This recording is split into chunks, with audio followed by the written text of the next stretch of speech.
Warm welcome to all in all present here. Myself Gargi Roy. I'm the Assistant Professor of Electrical Engineering Department of JIS College of Engineering. Today I'm going to discuss about CFL lamp in illumination engineering subject.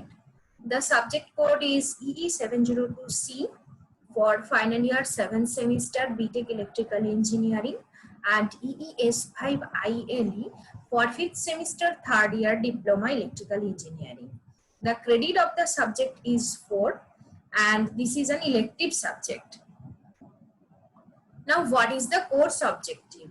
To provide an introduction to the fundamentals of illumination engineering and architectural lighting design, to impart lighting fundamentals, measurement and technology, and their application in the analysis and design of architectural lighting system.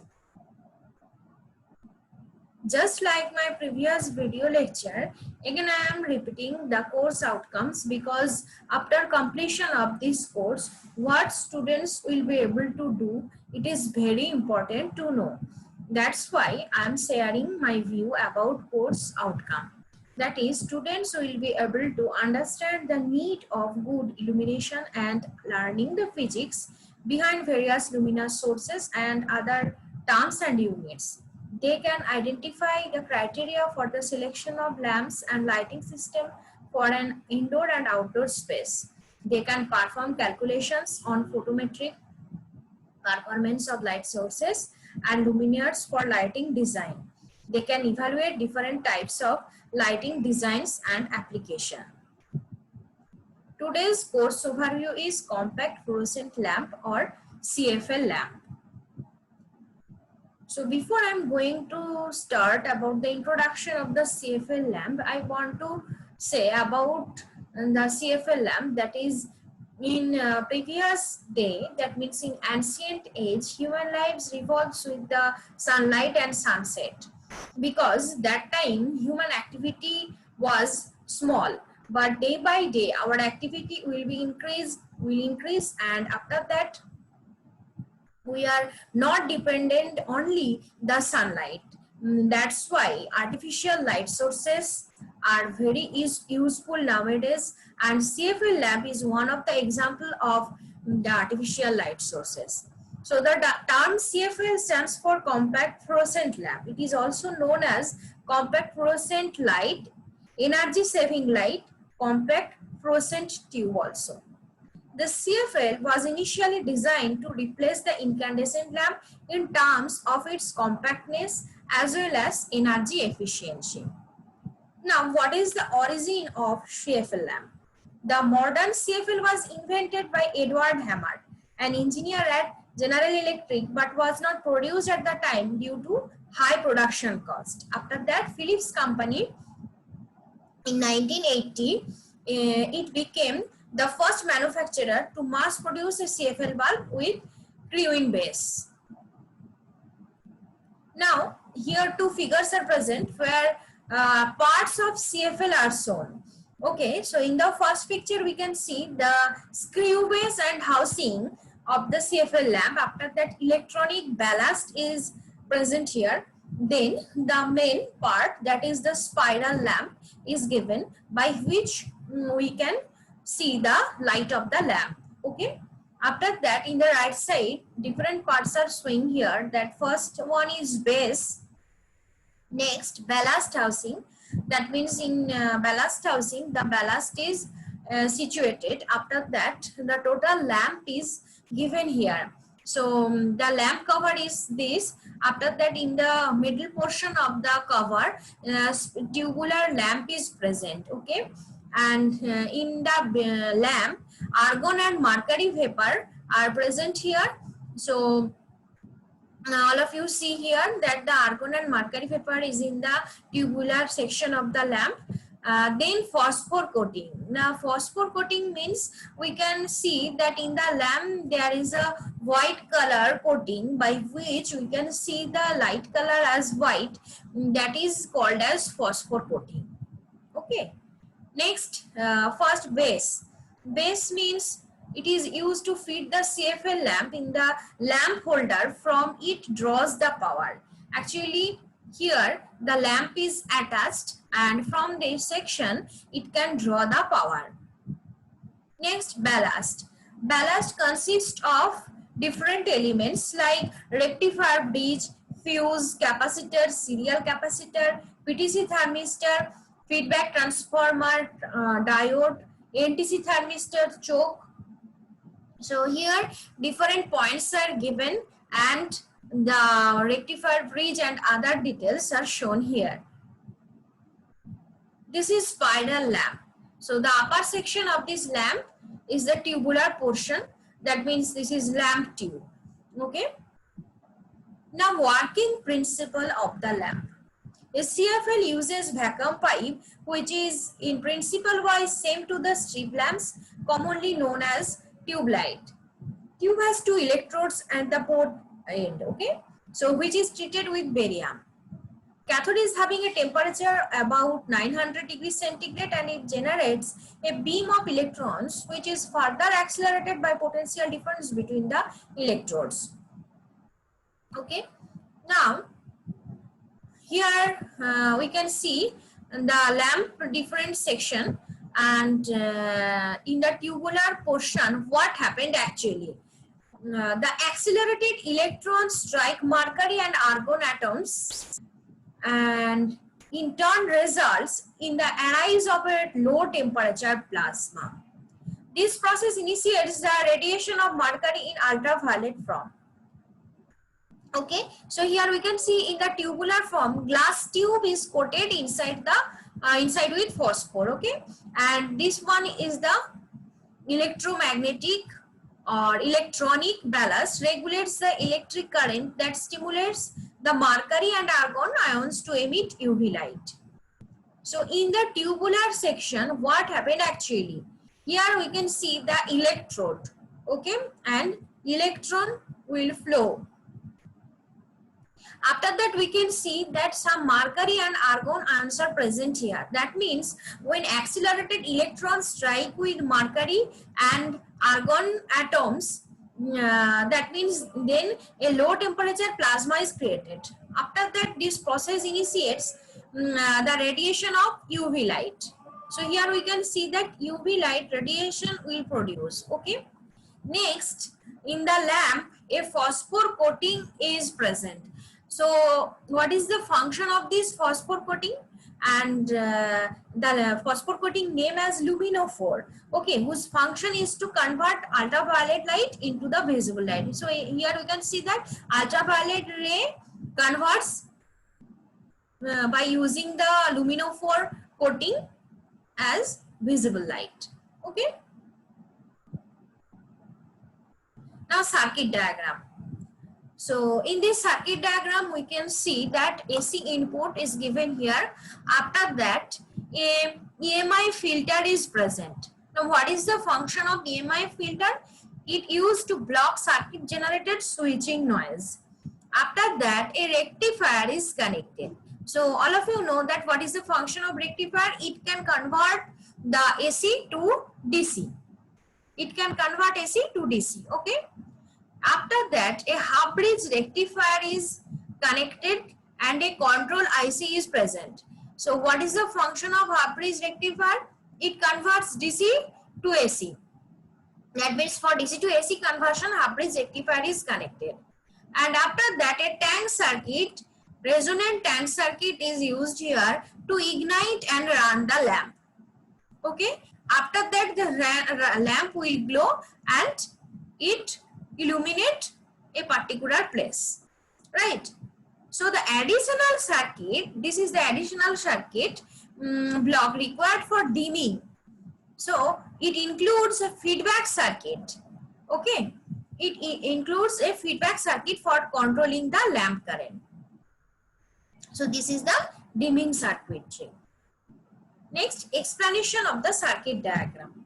The lamp requires a current to preheat the filaments, a high voltage for ignition, and a high frequency AC current during running.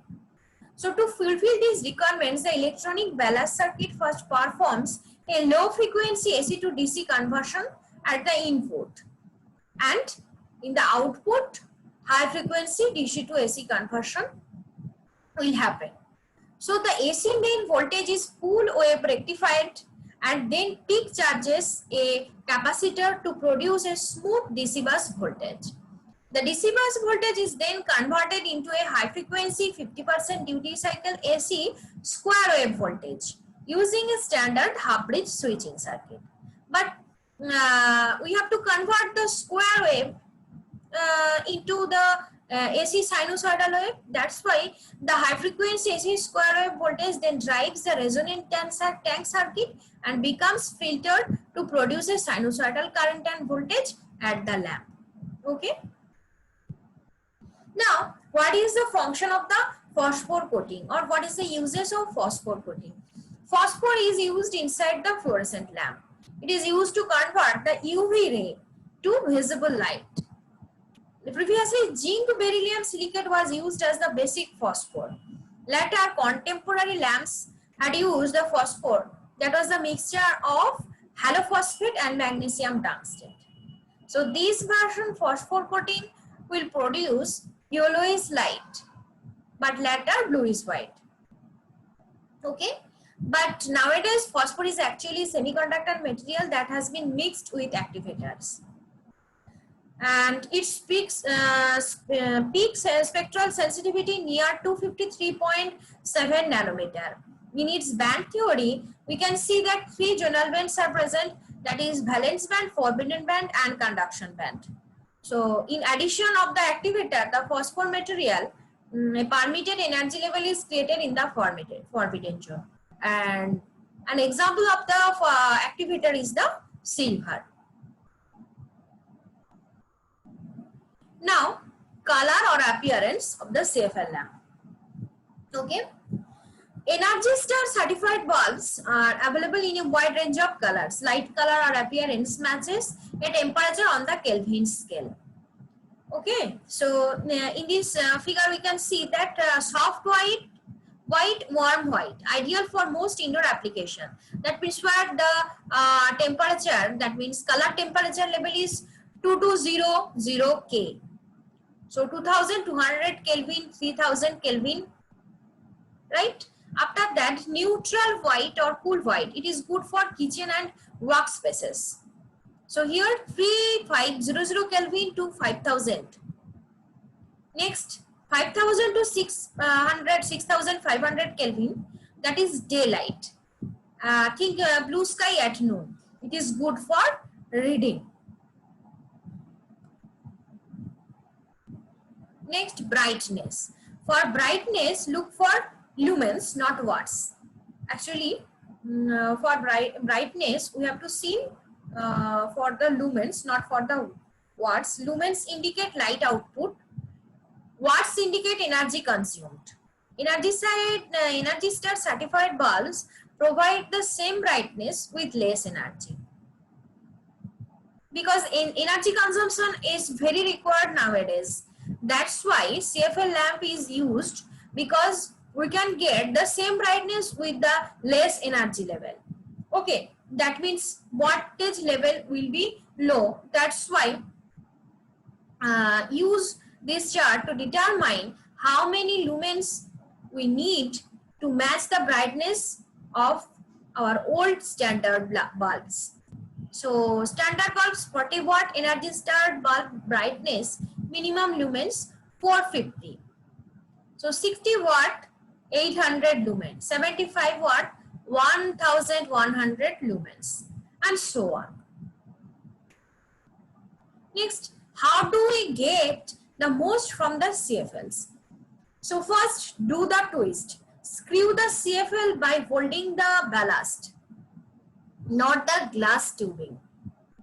Next, don't flip too much. Maximize the lifetime savings and effectiveness of CFLs by keeping them on or 15 minutes or more at a time. Choose 343. Only use bulbs labeled as 3-way on 3-way sockets. Use bulbs labeled as dimmable or dimmer switches. Don't dim a non-dimmable only. Check controls. Most photocells, motion sensors and electric timers are not designed to work with CFLs. Always check with the manufacturer of the control for compatibility. Next, give air. CFLs are sensitive to extreme temperature, so place the CFL in open fixtures indoors.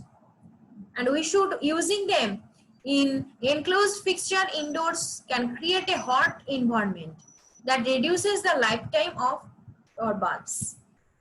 Next, protect from outside. Protect bulbs from the elements by plugging them inside enclosed fixture outdoors. For colder climates, look at the packaging for optimal operating temperature.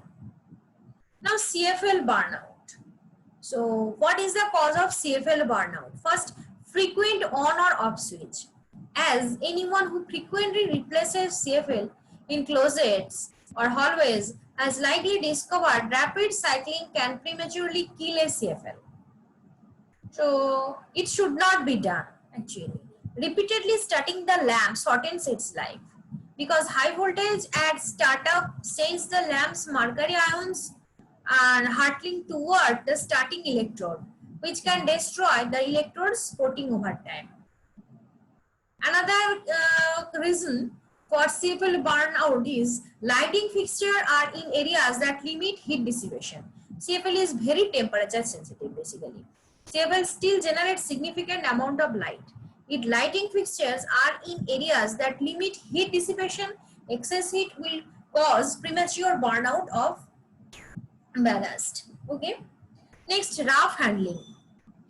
There are a number of CFLs in the market that glass coils are directly connected to the ballast. If it is screwed into the base by holding on to the glass coil, you may cause the seal between the ballast and thin glass tubes to crack. Okay. Next, advantages. What are the advantages of the CFL lamp? First one is it is energy efficiency. It has a higher lifespan, nearly 5 to 15 times compared to the old filament lamps. It has lesser power rating, almost 80% compared to the old filament lamp. It is low life cycle cost. Though it has a higher purchase price than an incandescent lamp, it can save over 5 times its purchase price in electricity costs over the lamp's lifetime.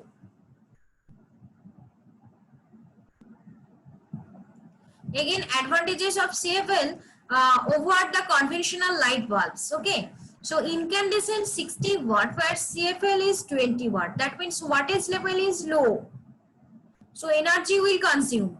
After that, we can see yearly running cost of the incandescent bulb or conventional light bulb is rupees 840, where yearly running cost of the CFL lamp is only 280. Energy used 60 watt, where CFL lamp, in case of CFL lamp, energy used is 20 watt. In conventional lamp, brightness in lumen is 800, and in case of CFL lamp, brightness in lumen is 800. So same brightness we can get, but also energy will consume. That means less energy will be consumed. That means less energy will require. That is here 60 watt or here 20 watt. Okay, bulb lifetime is 1000 hours and CFL lamp bulb lifetime is 5000 hours. 5000 hours. Okay, so its lifetime is more than the incandescent lamp. Next, disadvantages. It takes more time to start. It has some disadvantages also. First one is it takes more time to start. The initial purchase cost is high. It does not comes in dark shades too. Like all other fluorescent lamps, CFLs contain mercury. It is a very important point which complicates their disposal. Next, summary. So CFL, its history and construction. Working principle of CFL. Basic circuitry of CFL. Different characteristics of CFL. CFL burnout, advantages and disadvantages. These are the references for this lecture video. Now some quizzes I'm giving here. Please try to solve the quizzes. First one is one lumen per square meter is the same as dash. You have to fill up the portion. What is the CRI value of the CFL lamp? What is phosphor coating? And also write down the efficiency of the CFL lamp. Some hints are already given in my lecture video. Please see it carefully, and after that try to solve this. Okay, thank you so much for watching my video. Thank you.